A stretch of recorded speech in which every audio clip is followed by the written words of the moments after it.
Sometimes the relationship problem is not only between two people. Sometimes trying to control everything is sitting right between them. So, try to control everything can reshape closeness, conflict, a lot of that going on, trust, boundaries, and the stories we tell ourselves about other people. Yeah, that's right. We not only spend time telling stories to ourselves, but we make up stories about others. We don't know people the way they are. We know people the way we perceive them. Or at least that's how I see things, the lens that I use. So every day, it may appear in what we ask for, what we avoid saying, what we tolerate, or how quickly we pull away. So the relationship, the customs based on where you're coming from, it differs across generations, social status, and whatnot. But the deeper needs for safety, dignity, love, and belonging remains recognizable. So the duality, there's always a duality. There's light, there's dark, there's wet, there's dry, there's land, there's liquid, there's earth, there's the sky. So in this duality, it's all about control versus acceptance. What happens to connection when trying to control everything enters the room? I'm not saying that you need to be tested, but how about if it feels that way sometimes that you are being tested? Now, I be careful with that word tested, because that is to say that someone is doing this on purpose and not taking ownership and not taking responsibility. Might not have been your fault, but it is your responsibility to do something about it.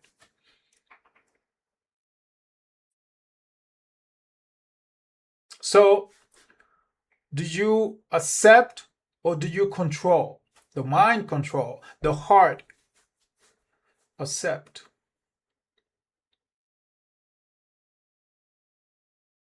So,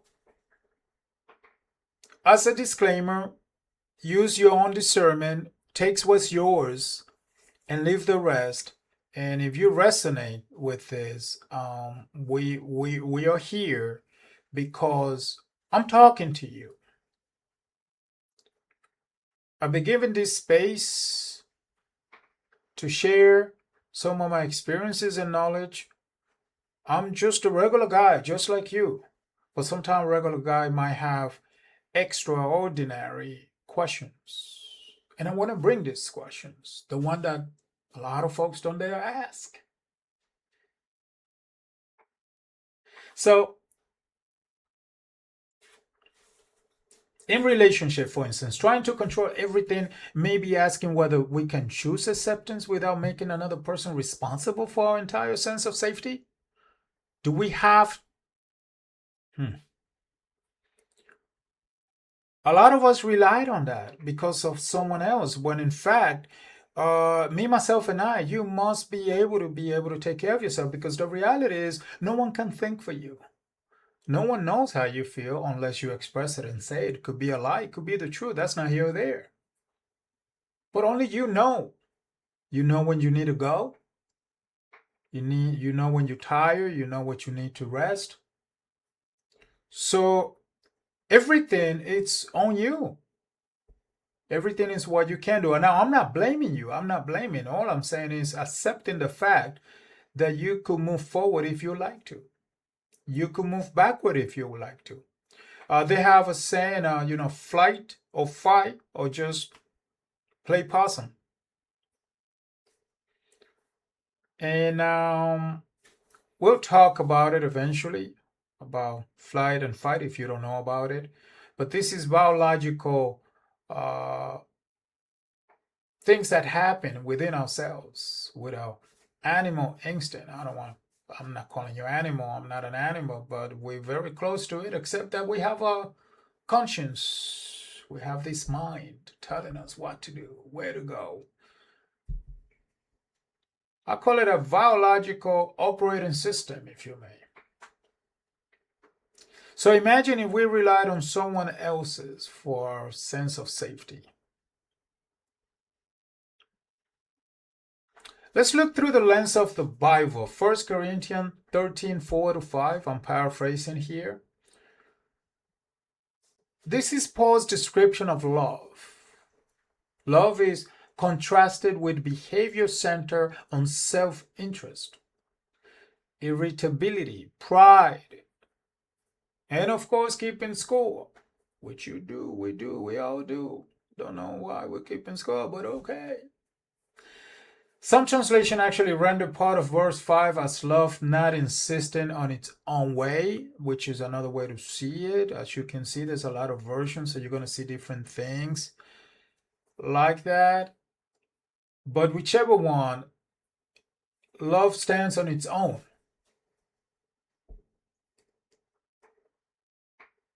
It is wise to recognize that control can sometimes disguise itself as love too. The mind is good with that. It makes stuff up real quick. The mind will tell you that, oh, it's for her own good, it's for his own good.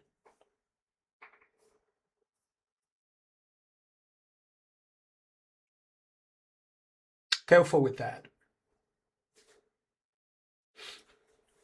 Careful with that. Because we might tell ourselves, I'm only trying to help, or I'm trying to protect the relationship. It's what I do. If they would just understand what I need, everything will be okay. Why are you depending on somebody else's to understand what you need? They might know what you want, but what you want is what you need. There are two different things here, right? Yeah, sometimes our mind become a control freak, all right. But there is an uncomfortable question underneath. When does caring for someone become trying to make them behave in a way that regulates our own fear? When?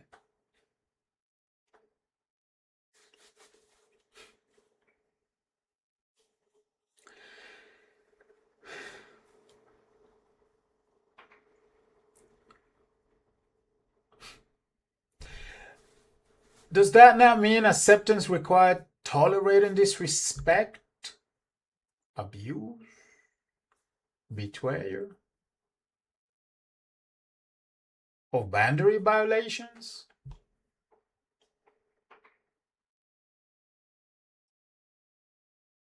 I want you to ponder on this. Love without control is not love without boundaries. So, this gives us a useful distinction. Connection says, I want to understand you. Control say, I need you to become different so I can feel okay. So a lot of times we cast our shadow, we cast our fears, we cast our insecurity, and the will to control others and control a certain situation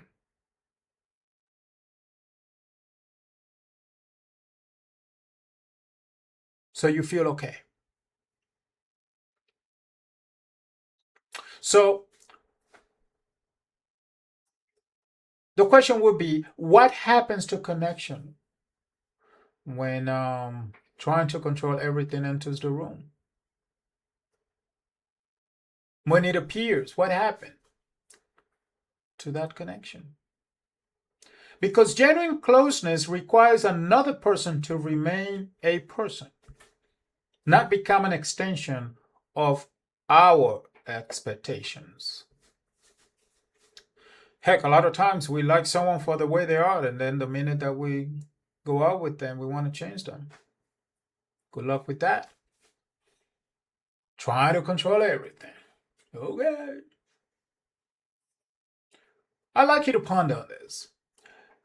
When we say we want someone to change because we love them, how do we know when love has quietly become a need to control the outcome?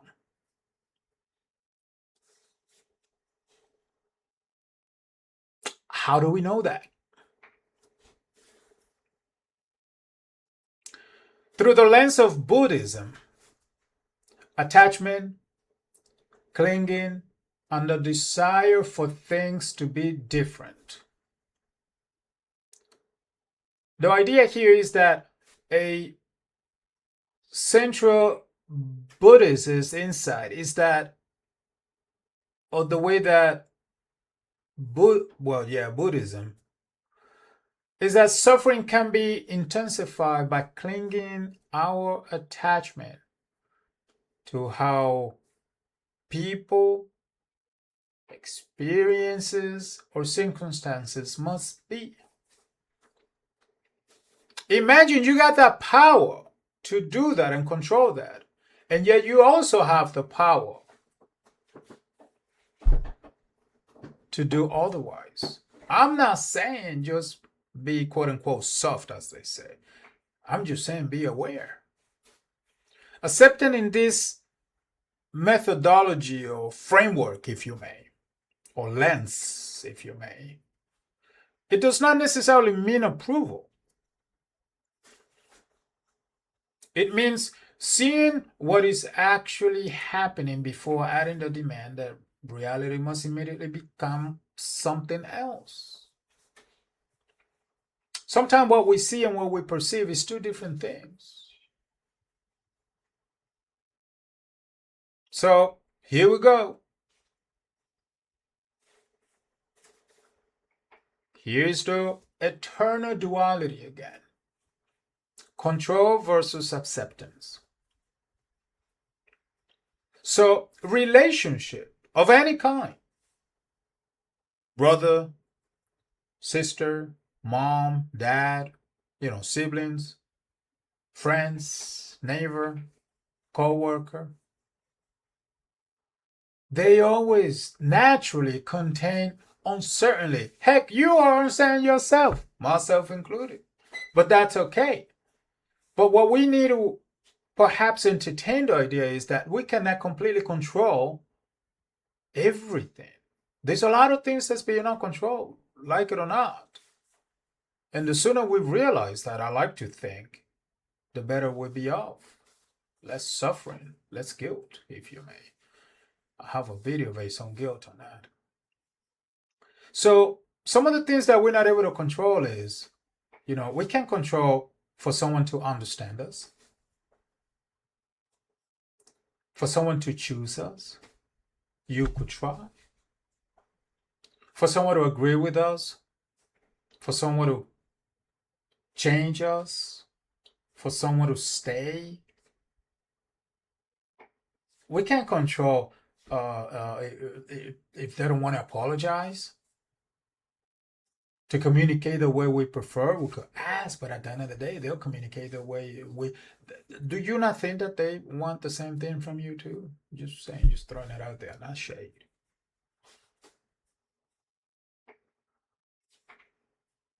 Or maybe they might want to become the person that we hope they will become. Isn't that interesting? The minute you want someone to change after you love them just the way they are, what's the problem? That's control right there. I will exercise caution. I know everybody tells you, but we still go around like we don't know, like nobody does. So the attempt to eliminate all of that uncertainty can ironically reduce intimacy if this is happening with your loved one. So instead of meeting the person who is actually in front of us, we begin interacting with the version of them we are trying to produce. Perhaps uncertainty becomes more livable when we start treating it as evidence that something is wrong, something's always wrong.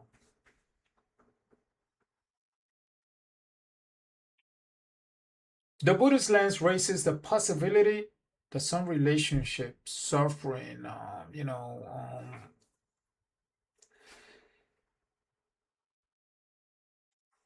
is it doesn't say that suffering only comes from what is happening.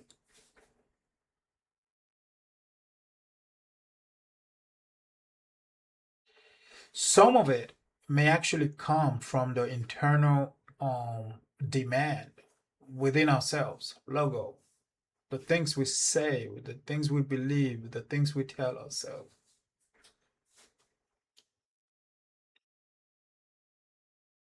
This should not be happening. So acceptance then becomes the ability to see reality clearly enough to decide what to do next. Be present. Stay. Leave. Speak. Listen. Set a boundary. Forgive. Wait.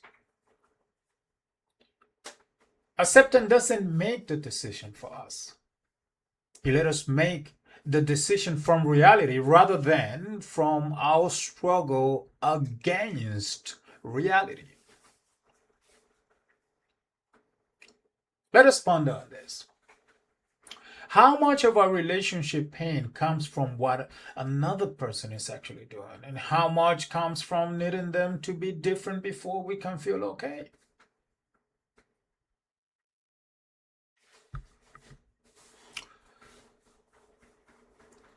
You know, another lens that we could see this is through Carl Jung.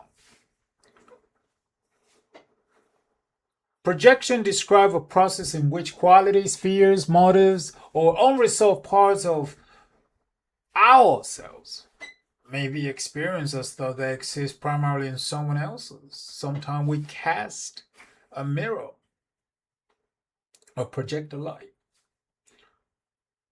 or dark shadow. So please keep in mind that this is a Jungian psychology, methodology again, or in Buddhism and Bible. This is not a diagnosis or universal explanation of relationship conflict. It's just the way I see things.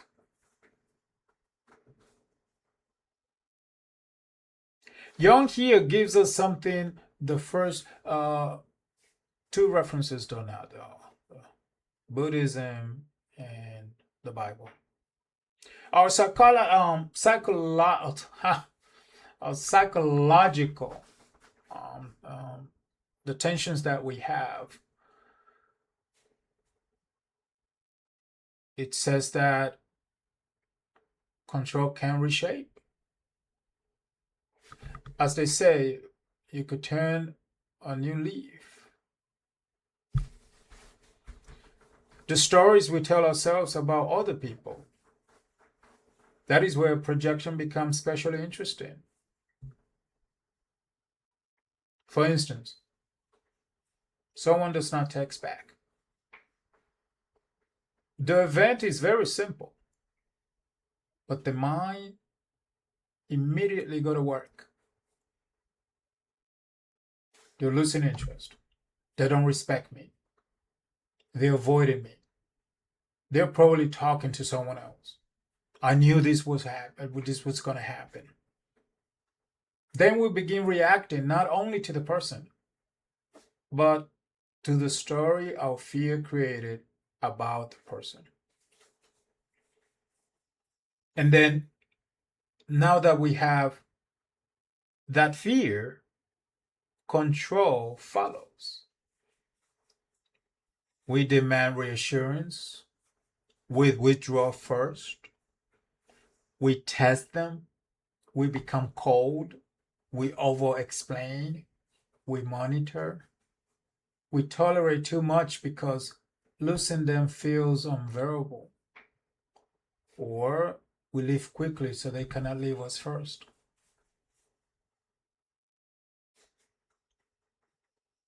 So, Young Lens makes this psychological topic richer because it asks whether controlling behavior is sometimes aimed not at the person themselves,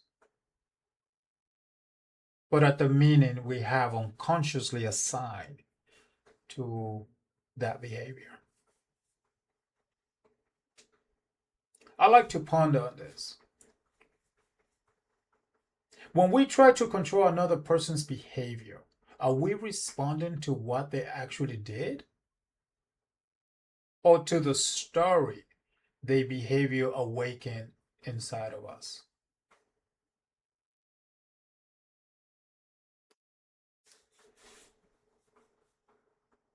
As they said, food for thought.